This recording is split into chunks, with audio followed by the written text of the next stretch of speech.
Hey, good morning, everybody. This is Tim Winkler. I'm here in Brewer, Maine at the VIP Tires and Service, and we are here for another episode of Conversations Over Cars. Today, we're going to be meeting Wesley, who's our master technician here, and we're going to be talking all about mechanics tools.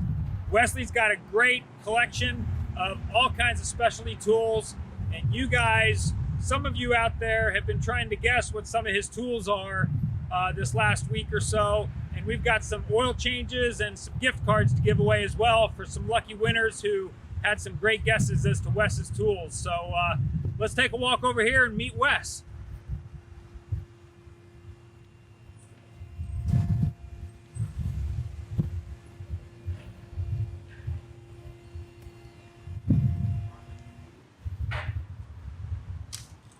Come on in the shop here. Wes, good morning.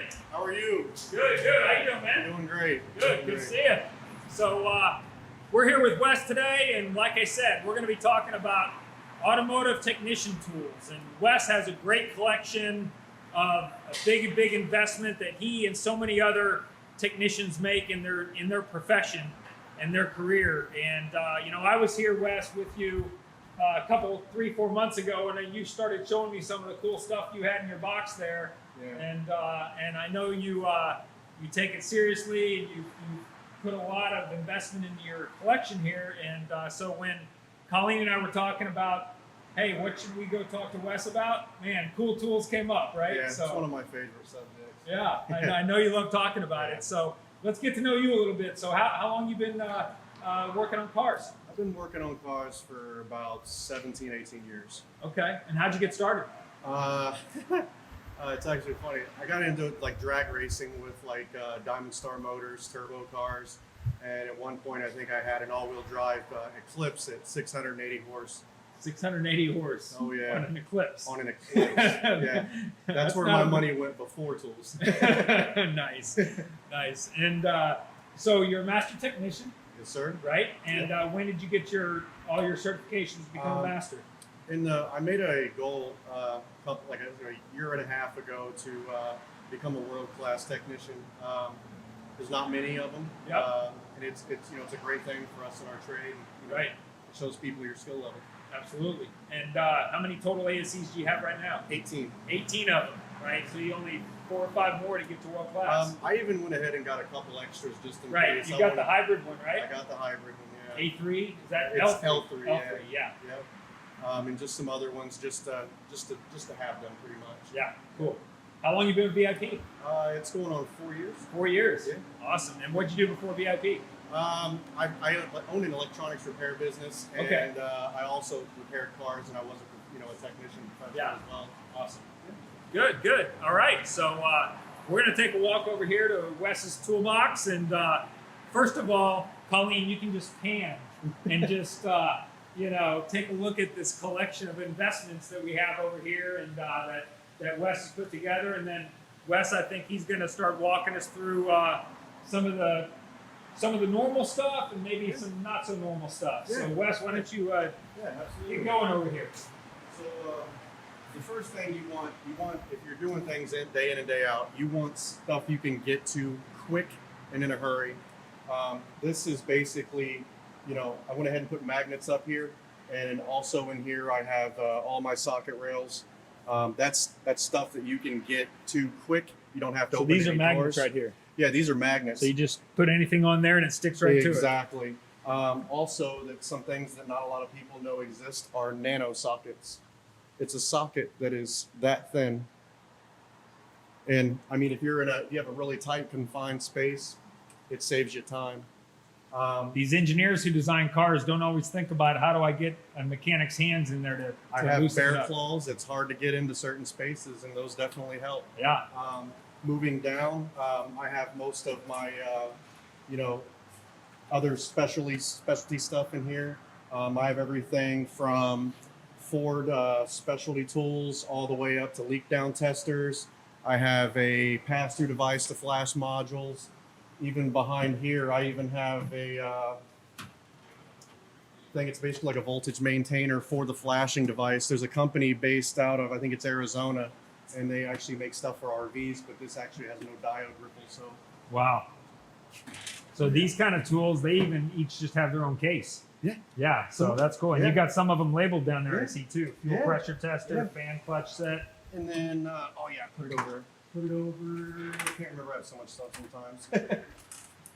And then over here, here's another good one. A time saver. Pretty much, if you have a vehicle that is coming in and you want to, get the information quickly, I have these two devices here. I can just scan either the QR code of the GM or scan the barcode.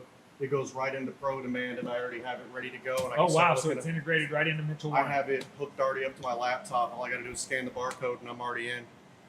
It just saves time, and sometimes you got to beat the clock. Yeah. Hey, I love here's a little side note, and Colleen, you got to get a close up of this. I love it when we make ourselves notes because I do it all the time. I love the fact that he's got this sticker up here that tells him to shut laptop, then toolbox. I assume there's been a damaged laptop. Almost. Almost. It wouldn't be. I've actually probably ripped about 100 screens out of those, so it's not too bad. Yeah. That's funny. But yeah, and I have like the non-everyday stuff over here. Like just like precision, pliers. I have. It's just a bunch of different random stuff, and some of the newer, just like little knickknacks here and there. Like just random stuff that this pulls hubs off of on like pressing wheel bearings. That's a quick tool. That way you don't have to remove the whole knuckle. Oh, okay. Just like stuff that actually stuff that I've made to like remove things from Really? other things. Like, So you welded that together yourself? yeah, pretty much. Like you can hook like seals and then hammer it this way and yank the seal out. It's just like a collection of just different stuff, time-saving things. This is probably the most strongest impact, impact hammer known to man.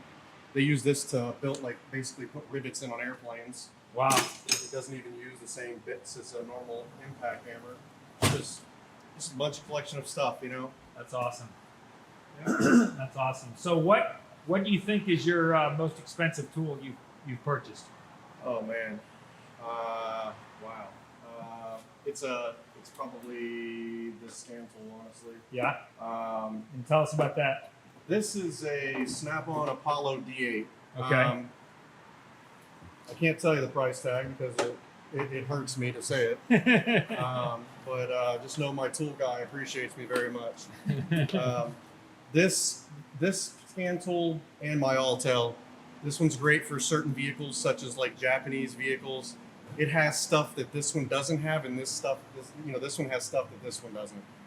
So you want to be, have a wide range of coverage. You don't want to tell people no. You want to tell people yes. Yeah. Awesome. What's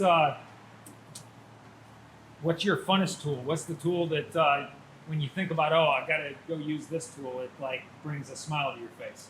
Probably the impact hammer. Yeah. That thing's like a jackhammer, and you have to hold it with one hand. And Okay.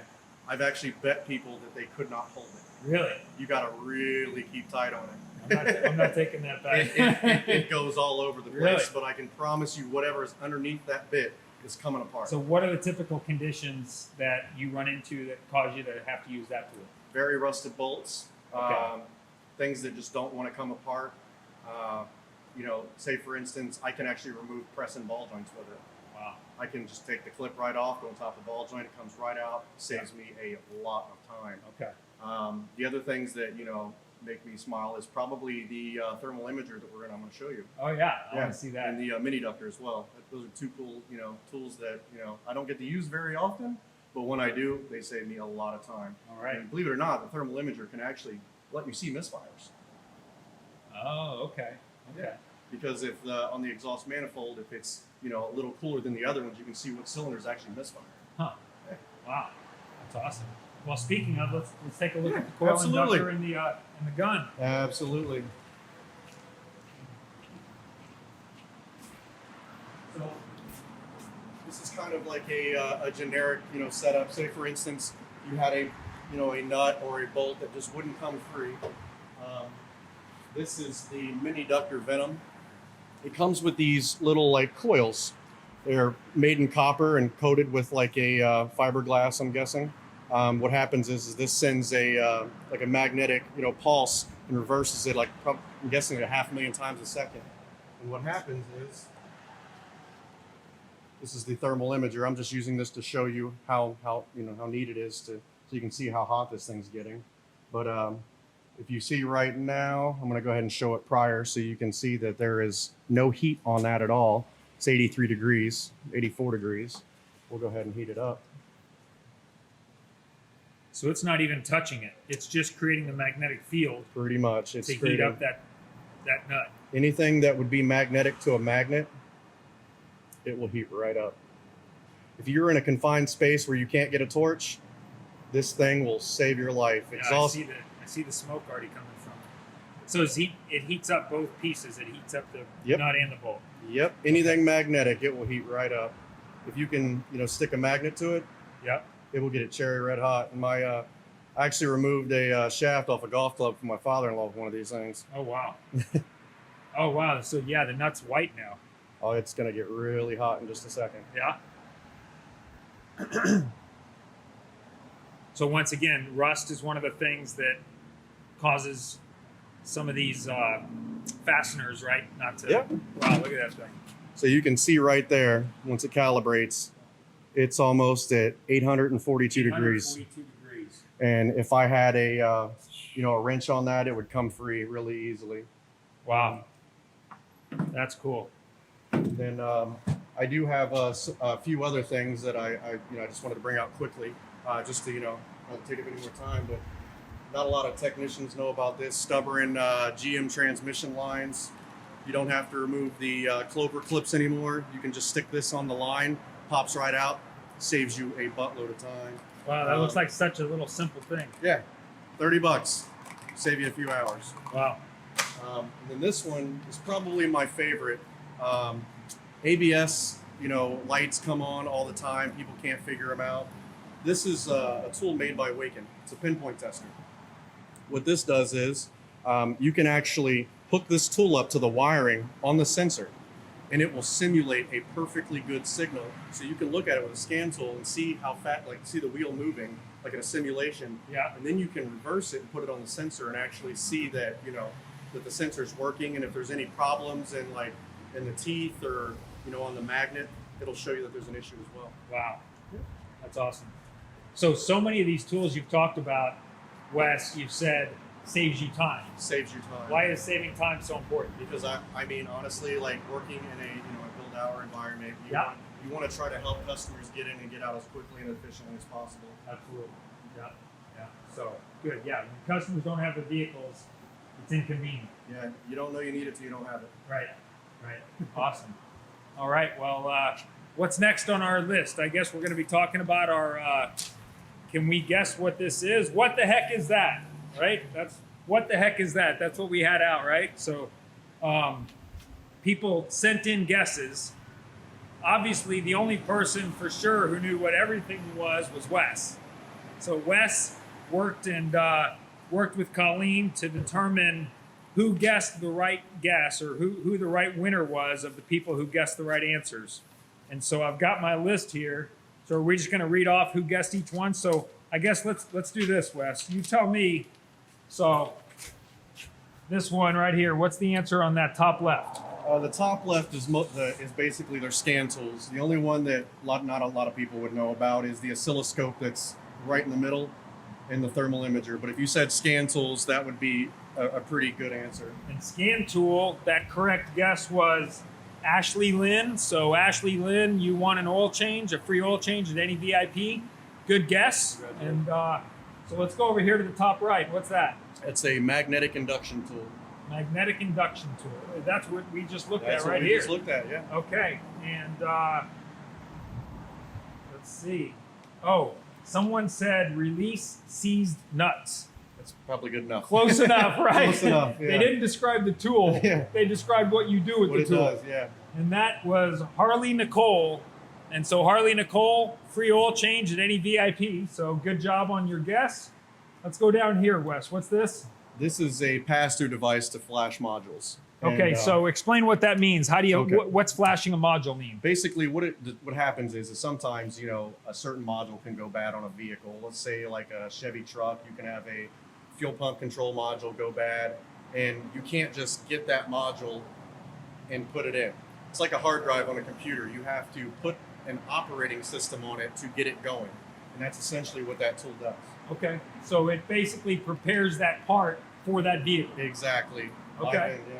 Awesome. And someone here said, well, it must be one of the other scanners. Yeah. So Stuart Dalzell, you won that one. So you've got a free oil change coming. And because all of your guesses were so good, Wes was pretty impressed. You also are getting a $25 gift card, good at any VIP. So oil change and a gift card for Stuart. And then lastly, we got down here on the right. What's that, Wes? This is kind of like the Cadillac of brake caliper tools. Brake It caliper is. tools. Okay. What happens is some rear brake calipers you have to actually spin it in while you're compressing it. This hooks up to the air hose, so you don't actually have to force it in. You just spin this little lever right there, and it goes in. Okay. Very cool. And the caliper press, that was Ashley Clark. So Ashley Clark, you won a free oil change at any VIP. And so did we get everybody? And then Cooler Tool, Troy. I don't remember if I mentioned Troy. Yeah. Troy Grass, you also had Scan Tool and Cooler Tool as your good guesses. You've also got a free oil change at any VIP coming your way. So Colleen will hook up with everybody, get you all your free stuff. Thank you for participating. And any last words of wisdom, Wes? Tell you what, for anybody who's out there, maybe younger or looking to get into this business, obviously you've got a ton of money invested in your tools. What's the first set of tools somebody should think about, and how should they think about making that investment over the time of their career? The first thing you want to start buying is if you want to start in the trade, start out with your basic wrenches, your sockets, ratchets. Then you start getting into hammers. But as you progress as a technician, you start seeing things and you're like, okay, I need this or I need this. But that will come with time. Yeah. And you're always investing, right? Always. I mean, Always. How often are you buying some new tool? I probably haven't stopped since about 3.5 years ago. Yeah. Yeah. Yeah. So, but they all eventually pay off for you, right? They make my life a lot easier. Yeah. Yeah. That's great. So, okay. So I believe next week at our episode of Conversations Over Cars, we're going to be in Topsom, Maine. And so make sure you join us next Thursday, 11 a.m. in Topsom for another exciting episode. I'm not sure what we're going to talk about yet, but whatever it is, it's going to be cool. My name's Tim Winkler. I'm the president and CEO at VIP Tires and Service. My name's Wes. I'm the Master Technician over at the Brewer location. And we want everybody to stay safe and have an awesome day. Thank you, everybody.